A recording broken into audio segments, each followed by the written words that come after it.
we're trying to see how are organizations building an authentic employer brand and how are they really thinking differently to get the right kind of talent. And our next speaker, few of you have had an experience of the masterclass that we had in the afternoon post-lunch. Our next speaker is a strategic consultant focusing on all aspects of HR technology, recruitment marketing, and employer branding. He's a globally recognized talent acquisition thought leader and a regular commentator on the future of work. And he is also the co-author of the book, Exceptional Talent. Can we hear it from Matt Adler, please, as he joins us on stage for the next keynote? So over to you, Matt. Thank you very much. You got the... Hi, everyone. Has everyone had a good day? Excellent. That's good. Thank you very much. I just want to start by saying thank you very much for inviting me. It's been my first time in India, so that's been absolutely brilliant. It's also a very short visit. I got in yesterday. I fly back tonight, so I'm definitely coming back. Fantastic. But what's been really interesting for me today is to listen to all of the challenges that people are having in different aspects of talent acquisition.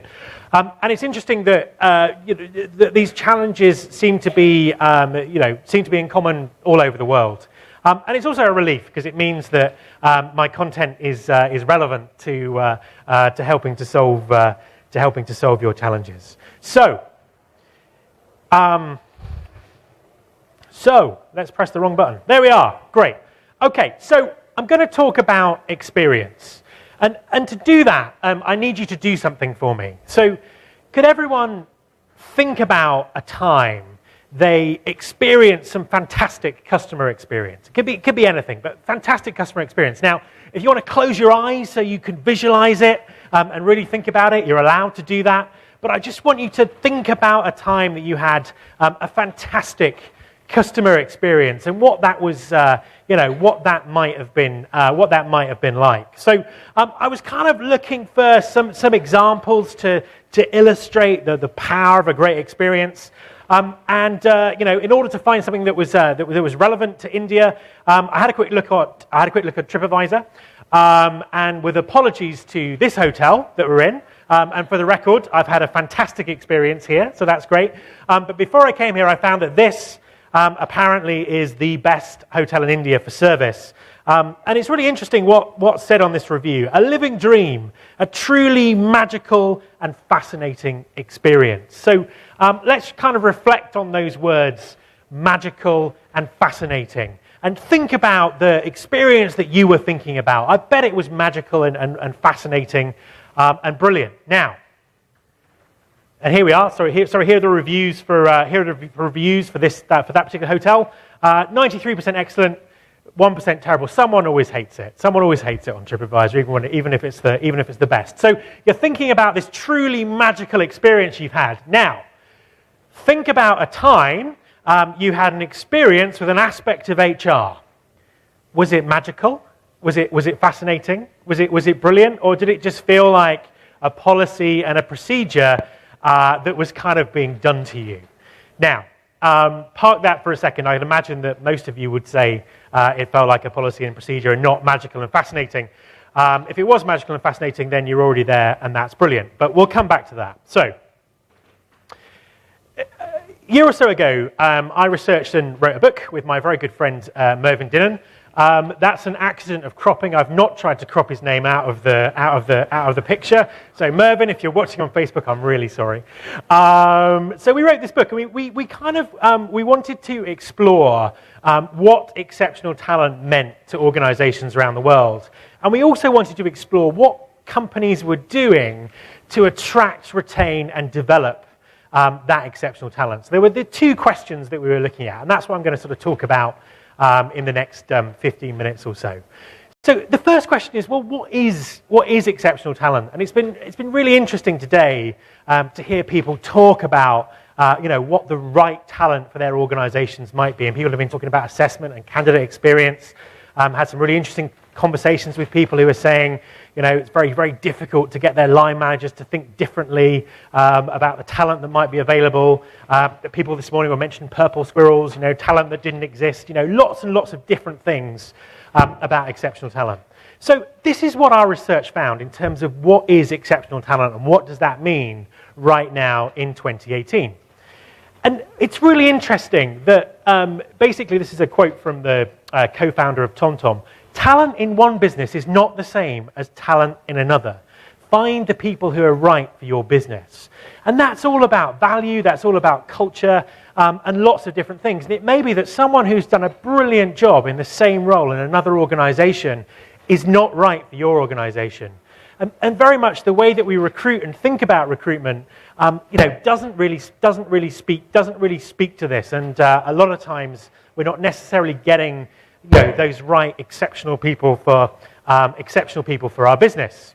So, in the book we define exceptional talent. I've kind of pulled it down to 3 bullet points just to kind of make it simple. So, firstly, people who are right for the role and right for the business, irrespective of their background. And that's a big mindset shift for a lot of companies, that actually, the person who might be exceptionally talented within their organization may not look like the people who kind of already do that job. People who can grow into the role and mold it around their capabilities, particularly important when everything is changing so quickly. Everything about work is changing, everything about skills is changing. And then the third one, hiring for what people can achieve in the future, not because of what they've done in the past. And this was something that came up this morning. So past performance is a very, very poor indicator of future potential. So that was exceptional talent. That was what we found by talking to lots of companies and seeing how that was working for them. So the other aspect of it, if that's exceptional talent, how do you attract exceptional talent to your organization? And how do you keep the exceptional talent you have within your organization? So, talented employees have choices, particularly in areas where there are skill shortages. They can pretty much go and work. Anywhere. So, how do we solve this problem? How do we get and keep the talent that we need? Now, it's always interesting because I think there are lots and lots of sort of pieces of misinformation about what happens here. So I'll just give you one quick example.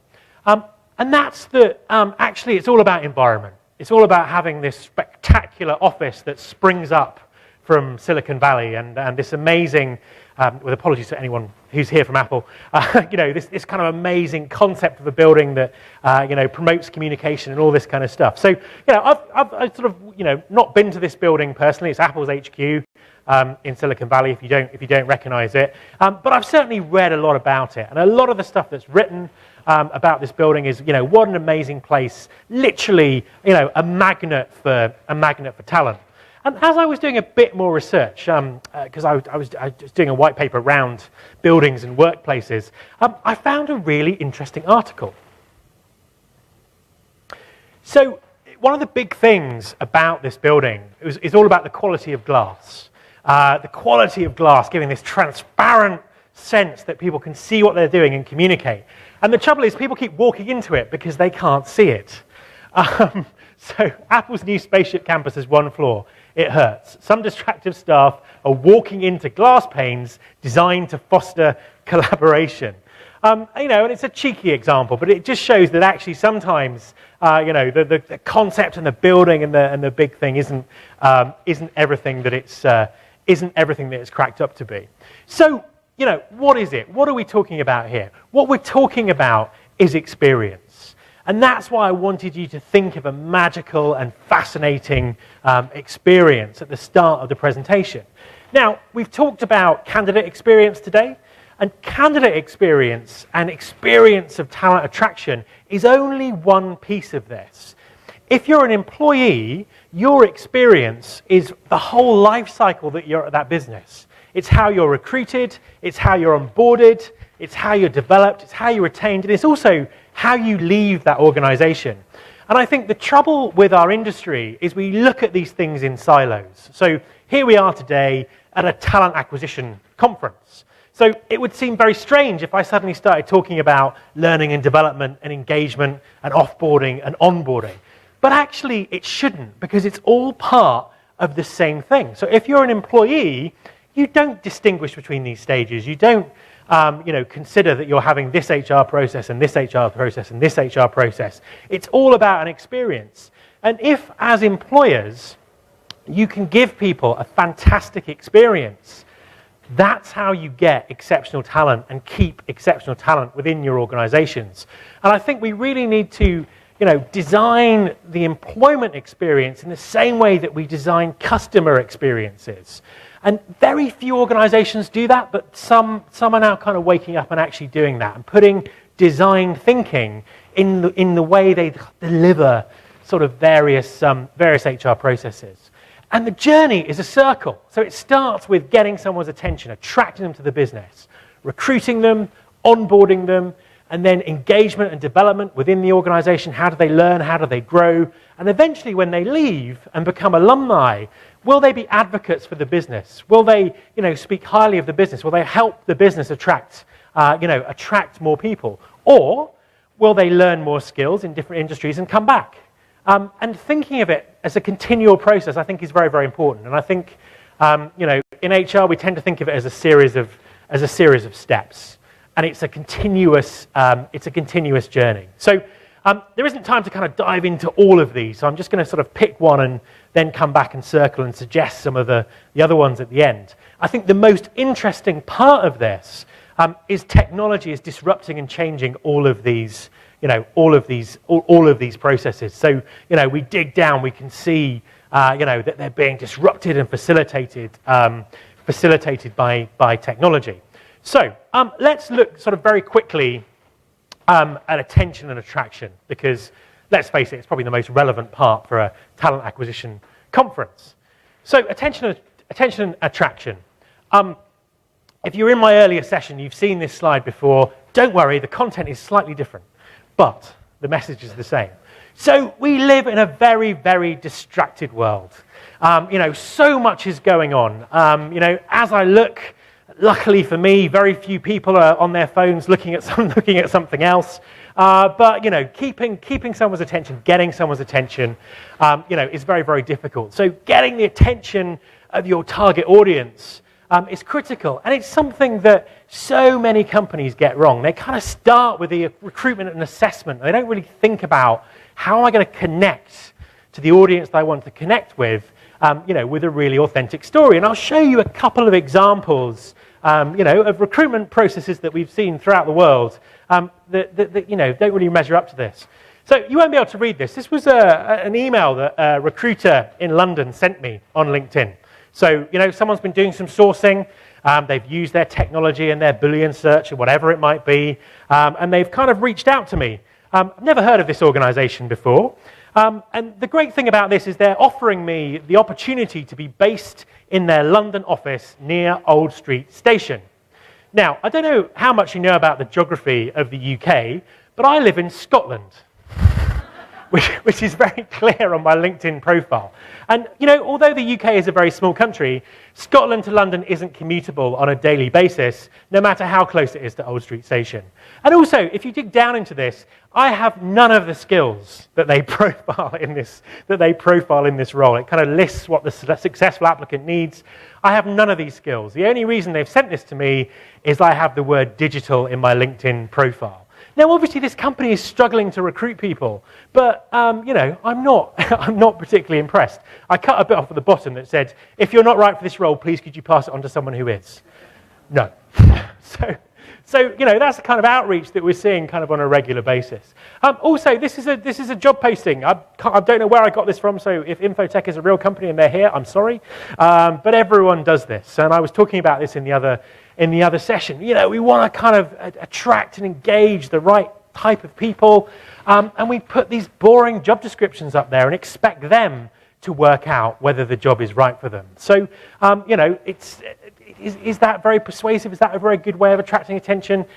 It's probably not. So something that we can all look at in terms of how do we get the attention of our audience. So in the sort of few minutes that I've got left, just to kind of very quickly go through some of the other parts of this circle. In the book, we've got case studies for every single aspect of companies that are doing this well. What we couldn't find was a company who was doing all of it well. So if you are that company or you know of a company, I'd love to hear from you. We found people who were doing aspects of this well, or who were aspiring to do it all well. So attention and attraction we've talked about, recruitment or onboarding. Very often the recruitment process, can just seem like the most labor-intensive thing in the world, and there's no communication. It's really difficult. And yes, I know we have to go through assessment processes and make sure we've got the right people. But have we designed that with the audience in mind? So, what does your recruitment process look like? Onboarding very often done by a completely different department to the people who did recruitment. How many people fall down the gap? I was reading something about onboarding on the plane, and it said, when you start a job, it's 3 major shifts for a human being. It's an intellectual shift to join a new company that might think differently. It's an environmental shift. They're moving offices, they may be moving cities, they may be moving countries. And it's a social shift. They're dealing with different people. So, what a massive life event this is. And the best that many companies can do is just send them a copy of their employee handbook in the post and hope it reaches them before their first day. So, I find it amazing sometimes that people spend so much time attracting and recruiting people and then don't onboard them in a way that makes sense. Engagement and development, fascinating presentation from Google there about, the resources that are available for people to manage their own development. And alumni and advocacy, which I talked about. What happens when people leave your organization? Can they become advocates for you? Might they come back? So that's the talent journey. A couple of quick resources for you. That's the book. On the right is my podcast. In my podcast, I have been running it for 3 years. I've so far interviewed 130 recruitment and HR practitioners from all over the world, and many of the case studies in the book are on the podcast. So a whistle-stop tour of the talent journey. Hope it makes sense. Thank you very much. Mike, please.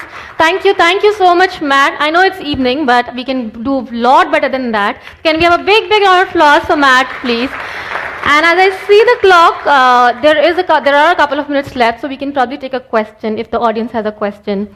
So there is one question coming up. Can we have the mic for the gentleman, please? So there is a question there. So if you could just stand up.